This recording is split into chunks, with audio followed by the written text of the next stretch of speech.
Nako po, ay ano na ang nangyari ho dito?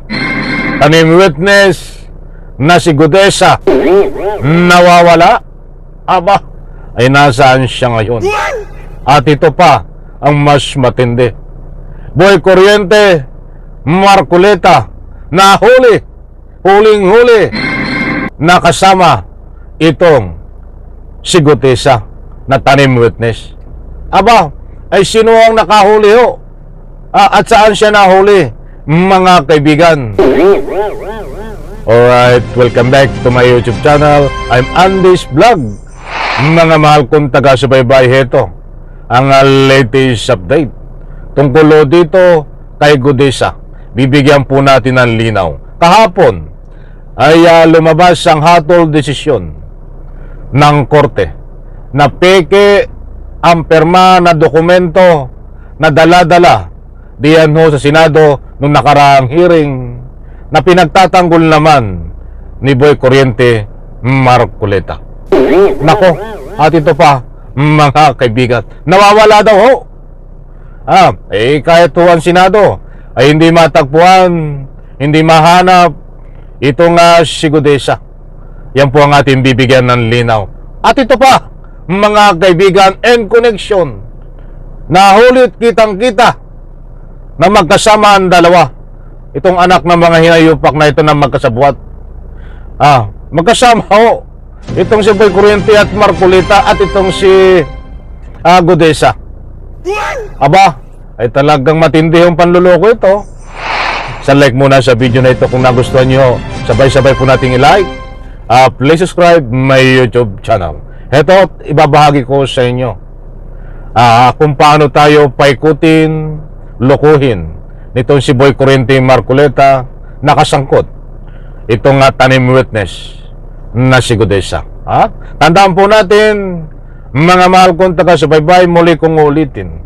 Kahapon ay lumabas ang desisyon at hatol ng korte na peke ang dokumento. Ibig sabihin ito ay tanim witness, peke ang witness, nakasabot ho itong si Boy Kuryente, Marcoleta. Mga kaibigan, gusto ko munang ibahagi ito sa inyo. Ang bagong latest update kung paano nakita na magkasama itong si Boy Kuryente at si Gudesa. Kumalat din ho sa malaking stream media at sa maging pahayag ni Senador Lacson ay hindi matagpuan at nawawala itong si Gudesa. Ay nandyan lang pala, mga kaibigan, magkasama at itong kasagot niya na si Boy Kuryente, Marcoleta. Ito po, ibabagi ko sa inyo. Importanteng mahalaga, mga kaibigan, kapag mayroon po kayong pagkakataon, panoorin, patapusin ang video na ito nang hindi ho kayo mabiktima ng anumang fake news.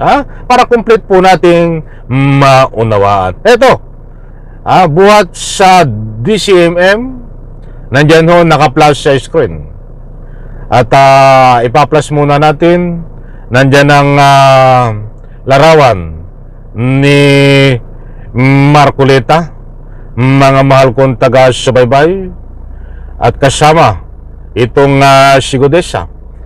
Sa lahat po ng updated sa mga balita, siguro kahit hindi ko lubos o complete na explain sa inyo about kay Gudesa, ayan po ay tanim witness na tinatawag di umano dahil sa lumalabas na investigasyon at hatol ng korte at desisyon na ito ay piniki ang notaryo, ang perma ng isang abogado. Mga kaibigan, datapwat sa puntong iyan ay lumalabas na kasabwat itong si Boy Kuryente, Marcoleta. Nandiyan notaryo sa sinumpahan sa Salaysay na surprise witness ni Marcoleta, peke Manila RTC. Babasahin ko po ang nilalaman at pagkatapos nito ay papaliwanag natin para lubos nyo pong maunawaan. Lumabas sa investigasyon ng Manila Regional Trial Court na piniki ang notaryo sa sworn statement ni Orly Gudesa na tumistigo sa pagdinig ng Manumalyang Flood Control Project. Ito pa, Ayon kay Senador Lacson, nakita sa CCTV na nagtungo si Gudesa sa opisina ni Senador Rodante Marcoleta bago ang sorpresang presentasyon ng senador sa naturang testigo.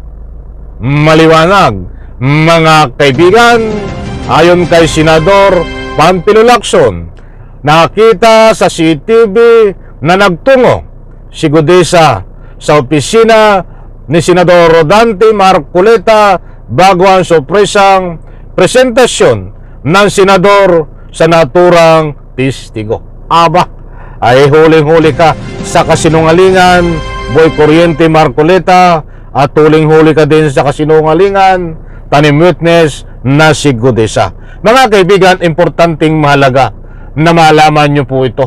Itong mga nagalawan ni Rodante Marcoleta at itong tanim witness and connection dito ho sa binahagi ko sa inyo. Mabilisang padaan lang. Kung magugunitan nyo ho nung Blue Ribbon hearing diyan po sa Senado, nung lumabas itong tanim witness na si Gudesa, ay tumatalumpati ho ng matalinhaga itong si Boy Kuryente Marcoleta na tayo ay binubudol at pinagsisinungalingan. On the record ho yan. At ang sinasabi niya sa kanyang mga privilege na talumpati, ang sabi nga niya, siya daw ay tinawagan lang at nakipagkita sa isang lugar dito kay Gudesa, nakasangkot niya na tanim witness. Yan ho ang paliwanag niya noon. Subalit lumalabas ho sa CCTV, mga mahal kong taga-subaybay, ayon kay Senador Panfilo Lacson, ay nagtungo sa opisina ni Senador Boy Kuryente Marcoleta itong si Gudesa. Ay maliwanag ko na nagsisinungaling mo ito. Ang liwanag na sinasabi niya noon diyan sa loob ng Senado ni Boy Kuryente Marcoleta, uulitin ko, ang sabi niya ay nakipagkita siya sa isang lugar sa labas ng Senado. Tapos ngayon, makikita sa CCTV na pinuntahan pala siya sa opisina. Si Gudesa ang nagpunta sa opisina ni Boy Kuryente Marcoleta.